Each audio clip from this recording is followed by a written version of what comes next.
کوئی قدم اٹھائیں تو صحیح، کوئی بات کریں تو صحیح۔ اور یار پانی جتنا مرضی بھی میلا کچیلا ہو جائے، آگ بجھانے کے کام تو آتا ہے کہ نہیں؟ تو اثر تو چیزوں میں ہوتا ہے۔ تو چڑیا نے اپنی چونچ میں، باقی تو نہ ساتھ چلیں، تو اس نے اپنی چونچ میں پانی کے چند قطرے بھرے جتنے آ سکتے تھے، اور لا کے حضرت ابراہیم کے لیے جو آگ جلائی گئی تھی اس کے قریب چھوڑے۔ ادھر سے رب کا حکم آ گیا، آگ میرے ابراہیم پہ ٹھنڈی ہو جا۔ تو وہ چڑیا، وہ آگ ٹھنڈی ہو گئی، خدا کے حکم سے سلامتی والی ہو گئی۔ تو جا کے باقی چڑیوں سے کہنے لگی، دیکھا نا تمہیں کہتی تھی نا چلو، وہ قطرہ تو ایک ہی تھا پر حکم تو رب کا ہی آنا تھا نا، تمہیں کہا تھا نا چلو، اگر تم میرے ساتھ چلتی تو ہو سکتا ہے سیلاب بھی آ جاتا اور حضرت ابراہیم کے سارے دشمنوں کو بہا کے بھی لے جاتا۔ ایک تو سب سے پہلے اپنی اہمیت کو سمجھیں، آپ محسوس کریں کہ ہم مسلمان ہیں۔ مسلمان جو ہوتا ہے نا، اس کے ساتھ خدائی طاقت ہوتی ہے۔ نبی پاک صلی اللہ تعالی علیہ وسلم نے فرمایا، دعا مومن کا ہتھیار ہے۔ اس کے ساتھ جو خدائی طاقتیں ہیں وہ کافر مشرک کے ساتھ نہیں۔ جب تک یہ سمجھ نہ لیتا کہ اللہ تعالیٰ کی طاقتیں، اس کا فضل میرے ساتھ ہے۔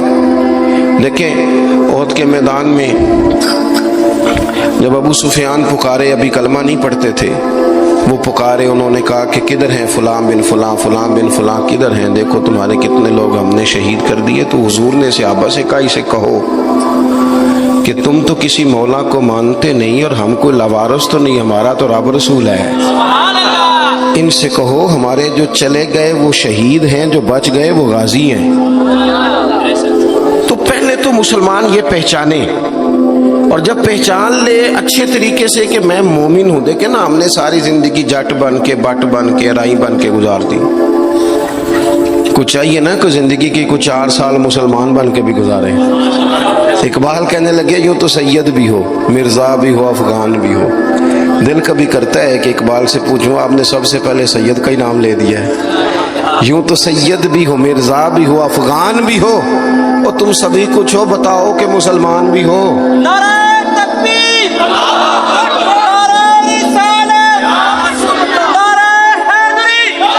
تو سب سے پہلی بات تو یہ کہ مسلمان کو سمجھنا۔ دوسری بات یہ کہ جب وہ سمجھ لینا کہ میں ایک مومن ہوں، جس طرح باپ ہونے کی حیثیت سے کوئی ذمہ داریاں ہیں، استاد ہونے کی حیثیت سے کوئی ذمہ داریاں ہیں، ہماری کسی جماعت کا مقتدا ہونے کی حیثیت سے ذمہ، اس طرح بحیثیت مومن بھی ہماری کچھ ڈیوٹیاں ہیں۔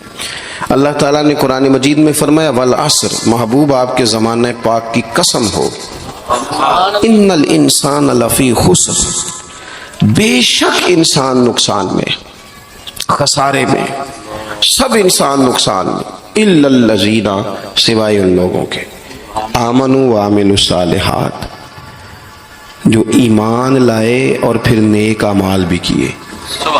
نرا ایمان نہیں، آپ جہاں بھی قرآن مجید دیکھیں گے نا، اگرچہ بچائے گا نرا ایمان ہی بندے کو، لیکن یہ جو اعمال صالح ہے نا، یہ ایمان ہی کا ثمرہ ہے، یہ اس کا نتیجہ ہے، یہ اسی کی شاخیں۔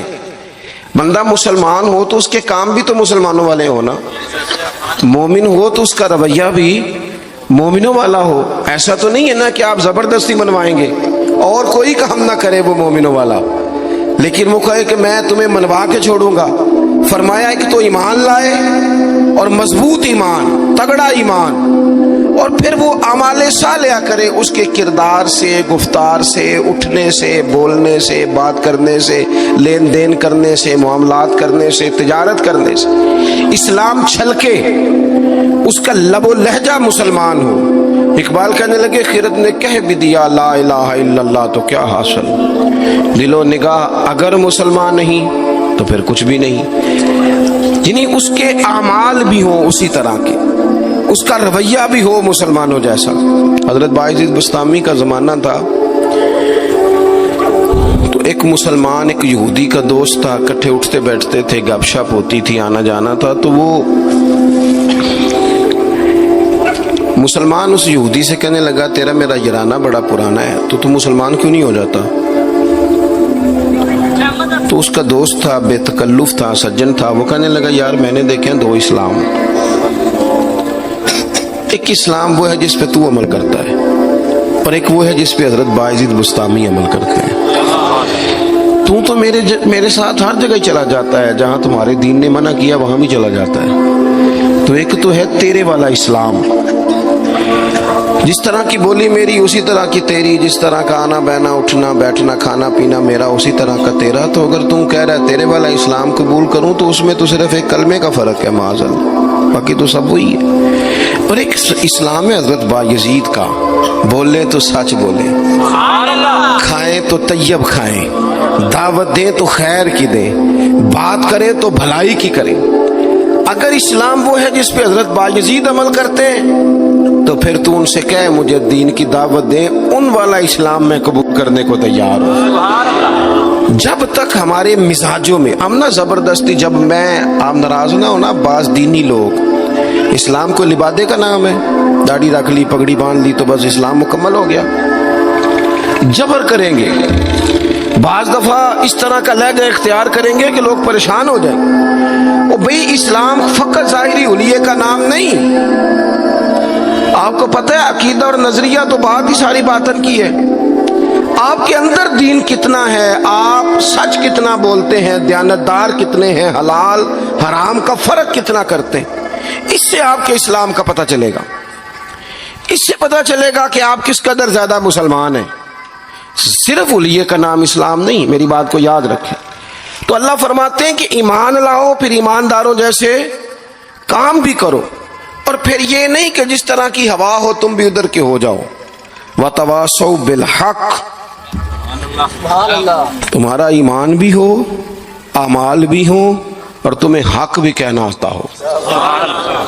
ہمارے ہاں لوگوں کا حق کہنا آتا ہے پر غریبوں کے بیچ۔ میں جی ہمیشہ سچ بولنا کدے نال؟ ماڑے بندے نال۔ میری گل کھری کرنا بھی، تو کھری گل ڈی ایس پی دے منہ تے کری جا کے، تیرا پتہ لگے جڑی تو کھری گل کرنا ہے نا۔ دیکھو نا جی، آپ سارے لوگ مجھ سے پیار کرنے والے ہیں، میں جو مرضی کہوں آپ نے کہنا ماشاءاللہ، محبت سے ہیں نا آپ۔ مزہ تو تب ہے کہ ایوان اقتدار میں آپ جائیں، وہاں آپ سچ بات کریں۔ بہت سارے لوگ سچ بولتے ہیں دوسروں کے بارے میں، حالانکہ سب سے زیادہ سچ اپنے بارے میں بولنا چاہیے۔ لوگوں کے عیب چھپانے کو حکم ہے، وہ دنیا بیان کرتی ہے، اور اپنے لیے استغفار کا معاملہ ہے، وہاں لوگ دعوی نیکی کر جاتے ہیں۔ حق بات کی جائے، حق۔ اور یہ بات یاد رکھ لیں، جب آپ حق کے دائی ہیں پھر آپ کہیں میں سکون تلاش کروں، رات کو آرام سے سوؤں، دن کو موج سے کھاؤں، یہ ہو نہیں سکتا۔ حق کا رستہ بہرحال اس میں سپیڈ بریکر بھی آتے ہیں، اس میں کانٹے بھی آتے ہیں، اس میں تکلیفیں بھی۔ حضرت جنید بغدادی نے ایک بندے کا جنازہ پڑھا تو لوگ کہنے لگے جی سارے ہی انہوں چنگا آن دے رہے، بندہ ہی کمال تھا، کس سے کوئی شکوہ ہی نہیں، سب ہی اچھا کہتے ہیں۔ حضرت جنید بغدادی فرمانے لگے اوہو غلطی ہو گئی، منافق کا جنازہ پڑھ لیے، یہ تو جس کے منہ پہ جاتا تھا اسی کا ہو جاتا تھا۔ آپ فرمانے لگے اگر سچی بات کرتا تو کچھ نہ کچھ مخالف بھی ہوتے۔